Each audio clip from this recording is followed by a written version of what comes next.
নমস্কার, আপনারা দেখছেন পানি ট্যাঙ্কি টাইমস। স্বেচ্ছাসেবী সংস্থা যৌথ উদ্যোগে স্বচ্ছ ভারত অভিযান। রবিবার খড়িবাড়ি পুলিশ স্টেশন চত্বরে স্বচ্ছ ভারত অভিযান করল খড়িবাড়ির বিভিন্ন স্বেচ্ছাসেবী সংস্থা। এই দিন খড়িবাড়ি থানা চত্বরে পরিষ্কারের পাশাপাশি বৃক্ষরোপণ কর্মসূচিও পালন করা হয়। সমাজসেবী চন্দন জেসওয়াল বলেন, আমাদের পাশে বিভিন্ন এলাকায় প্রচুর নোংরা আবর্জনা জমে থাকে। এই কর্মসূচি থেকে বার্তা দিতে চাই নিজের এলাকায় আমরা যেন পরিষ্কার রাখি। পরবর্তী আরও খবর জানতে অবশ্যই চোখ রাখুন শুধুমাত্র পানি ট্যাঙ্কি টাইমসের পর্দায়।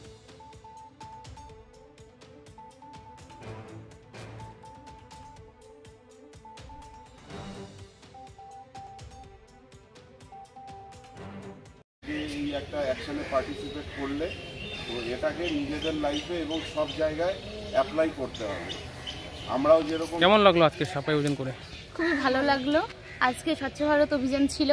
আমরা উড়ান ফাউন্ডেশনের পক্ষ থেকে এখানে স্বচ্ছ ভারত মিশনে এসেছি।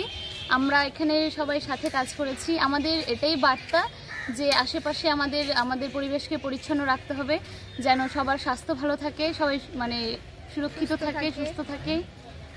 কি নাম? বিথি মণ্ডল। দাদা, কি কর্মসূচি ছিল আজকে? আজকে আমাদের খড়িবাড়ি থানা স্বচ্ছ ভারত অভিযান সঙ্গে বৃক্ষরোপণ একটা কর্মসূচি আমাদের ছিল।